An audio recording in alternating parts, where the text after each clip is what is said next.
This is Democracy Now!, democracynow.org. I'm Amy Goodman. Two officers who defended the Capitol January 6, 2021 have filed a lawsuit in federal court to block the creation of the nearly $1.8 billion so-called anti-weaponization fund. Some are calling it a thug fund. The fund was announced by the Department of Justice earlier this month as part of a settlement with President Trump and his family. The president sued his own administration's IRS for $10 billion over the leaking of his tax returns by an employee of a federal contractor. The $1.776 billion fund is intended to make payments to Trump supporters who say they were wrongly investigated or prosecuted by previous administrations. Critics, which include some Republicans in Congress, have accused Trump of creating a slush fund for his allies, including insurrectionists who joined the January 6 riot at the U.S. Capitol. Capitol Police Officer Harry Dunn and Metropolitan Police Officer Daniel Hodges are bringing the lawsuit because the fund could be used to compensate the Capitol rioters who attacked them and put their lives at risk.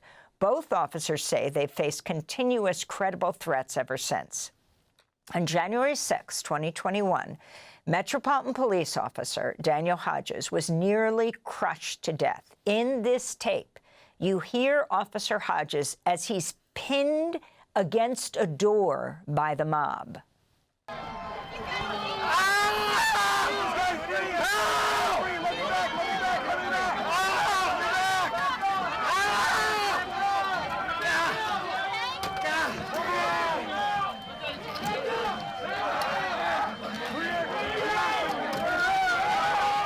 The so-called anti-weaponization fund would be overseen by 5 commissioners. First, it was said 4 of whom would be appointed by the Attorney General, though the Attorney General, Todd Blanche, said he'd appoint all 5 to serve at the pleasure of the president. For more, we're joined by Brendan Ballou, CEO of the Public Integrity Project, representing officers Harry Dunn and Daniel Hodges, the police officers suing the Trump administration over the $1.8 billion fund to compensate Trump's allies. Brendan Ballou is a former federal prosecutor who himself spent 2 years prosecuting January 6 Capitol rioters. His new book is titled When Companies Run the Courts: How Forced Arbitration Became America's Secret Justice System. Welcome to Democracy Now!, Brendan. Start off, I mean, that chilling moment where Hodges is being crushed in a door as he shouts, screams, moans. Talk about what this suit is.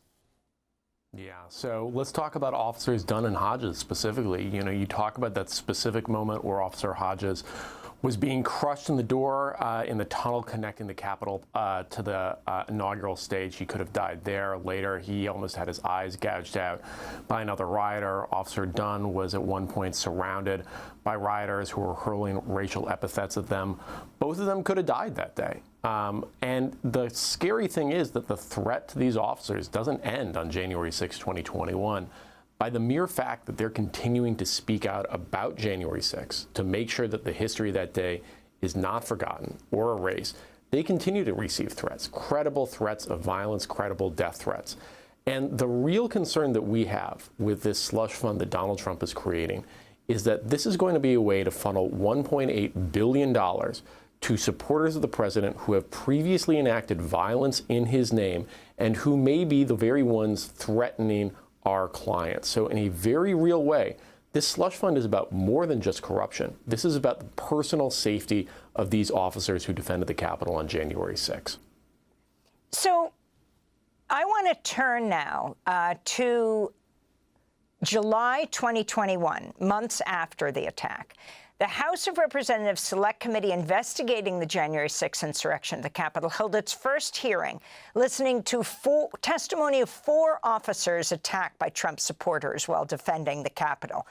This is one of the men that you're representing, Brendan, U.S. Capitol Police Officer Harry Dunn, describing that racist abuse he and other black officers encountered January 6th. More and more insurrectionists were pouring into the area by the Speaker's lobby near the rotunda, and some wearing MAGA hats, and shirts that said Trump 2020. I told them to just leave the Capitol, and in response they yelled, "No, man, this is our house. President Trump invited us here. We're here to stop the steal. Joe Biden is not the president. Nobody voted for Joe Biden." I'm a law enforcement officer, and I do my best to keep politics out of my job. But in this circumstance, I responded, "Well, I voted for Joe Biden. Does my vote not count? Am I nobody?" That prompted a torrent of racial epithets. One woman in a pink MAGA shirt yelled, "You hear that, guys? This voted for Joe Biden." Then the crowd, perhaps around 20 people, joined in screaming, "Boo, No one had ever called me a while wearing the uniform of a Capitol Police officer. In the days following the attempted insurrection, other Black officers shared with me their own stories of racial abuse on January 6th. One officer told me he had never, and in his entire 40 years of life, been called a to his face, and that streak ended on January 6th. Yet another Black officer later told me he had been confronted by insurrectionists in the Capitol who told him, "Put your gun down and we'll show you what kind of you really are." That was Officer Harry Dunn testifying before the House of Representatives Select Committee investigating the January 6th insurrection at the Capitol. And this is Officer Hodges. On my left was a man with a clear riot shield stolen during the assault. He slammed it against me and, with all the weight of the bodies pushing behind him, trapped me. My arms were pinned and effectively useless, trapped against either the shield on my left or the door frame on my right. With my posture granting me no functional strength or freedom of movement, I was effectively defenseless and gradually sustaining injury from the increasing pressure of the mob. Directly in front of me, a man seized the opportunity of my vulnerability. He grabbed the front of my gas mask and used it to beat my head against the door. He switched to pulling it off my head, the strap stretching against my skull and straining my neck. He never uttered any words I recognized, but opted instead for guttural screams. I remember him foaming at the mouth.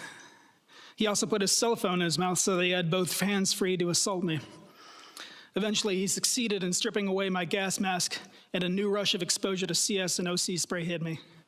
The mob of terrorists were coordinating their efforts now, shouting "heave, ho," as they synchronized, pushing their weight forward, crushing me further against the metal door frame. The man in front of me grabbed my baton that I still held in my hands, and in my current state, I was unable to retain my weapon. He bashed me in the head and face with it, rupturing my lip and adding additional injury to my skull. So that was Metropolitan Police Officer Daniel Hodges. So we just heard from Hodges and Dunn, Brendan Ballou, the two men that you represent. If you can talk about Todd Blanche, President Trump's former personal attorney, now the Attorney General, when he himself was questioned by Senator Van Hollen and others, refused to say that they would even rule out those insurrectionists who attacked police. Talk about why you believe this fund is illegal. President Trump calls it an anti-weaponization fund. Others call it a thug fund. Yeah, absolutely. So let's start with what purportedly created this fund in the first place, which is the lawsuit that you mentioned by Donald Trump against his own IRS. Now, to have an actual lawsuit in federal court, you need what lawyers call a case or controversy. The two sides actually need to be opposed to each other, and that just wasn't the case here. Donald Trump was on one side, and his own IRS, which he controls, was on the other. And that led to a sham settlement over this potential $10 billion lawsuit. So this isn't really even the kind of case that the Department of Justice could settle. But even if it could, the settlement that it purported to reach, this creation of this weaponization, this slush, this thug fund, whatever you want to call it, is not authorized by statute. And what I mean by that is, it is functionally the creation of a new department or agency. And, you can't use the fiction of a settlement to create a new government agency. Republicans would be pretty mad, for instance, if Barack Obama used the fiction of a lawsuit to create the Consumer Financial Protection Bureau, for instance. It's the same thing here. This is the creation of a new agency that the president functionally controls, that he will get to decide how the money is spent and who the money goes to. Now, and it could go to himself, is that right? I mean, this is a settlement with him. Oh, absolutely. And they've made clear as part of this broader settlement, he is going to be completely immune from any further IRS investigations. And so it only makes sense that they would potentially try to send money to him or to his family members or to his associates. But for us, I want to make clear for your audience, it's not just, this isn't just a profoundly corrupt slush fund, although it absolutely is that. This is a slush fund that will physically endanger our clients and the people like them, because you were very smart to play those quotes from Officers Hodges and Dunn testifying about the dangers that they faced on January 6th. But they are continuing to face very real dangers by speaking out about January 6th. Since then, the risk that we run is that this slush fund is going to be used to pay the Proud Boys, the Oath Keepers, the very people that assaulted these officers and that continue to threaten them, and increase the danger against them, because it is going to give a presidential endorsement to these people, saying that not only if they enact violence against the president's enemies will they be put beyond the reach of the law, but they will actually be financially rewarded for doing so. Brendan Ballou, before we end, I was wondering if you can talk about the major thesis of your new book, When Companies Run the Courts, How Forced Arbitration Became America's Secret Justice System. You're kind to ask. So America has a secret justice system that surrounds us, and yet we know almost nothing about it. It is an alternative to the public court system called forced arbitration. It's a system where instead of having a judge, you have a private arbitrator that is typically or often paid for by the very company that you are trying to sue. Proceedings happen in secret and can almost never be appealed. And so, unsurprisingly, these courts almost always rule for the companies rather than for the consumers or the employees. Now, this all matters because we are increasingly being pushed into this private justice system. And if it feels like companies are increasingly beyond the reach of the law, if you're getting scammed by companies, overcharged by companies, getting worse customer service, getting discriminated against, hurt or even killed by companies, if that seems to be happening more than it used to, forced arbitration, pushing cases outside of our court system and into the secret justice system that companies largely control, can explain why companies are getting worse in so many ways. Brendan Ballou, we want to thank you for being with us, CEO of the Public Integrity Project, representing officers Harry Dunn and Daniel Hodges, the police officers suing the Trump administration. Brendan's new book, When Companies Run the Courts, How Forced Arbitration Became America's Secret Justice System. Thanks for watching Democracy Now! On YouTube. Subscribe to the channel and turn on notifications to make sure you never miss a video. And for more of our audience-supported journalism, go to democracynow.org, where you can download our news app, sign up for our newsletter, subscribe to the daily podcast, and so much more.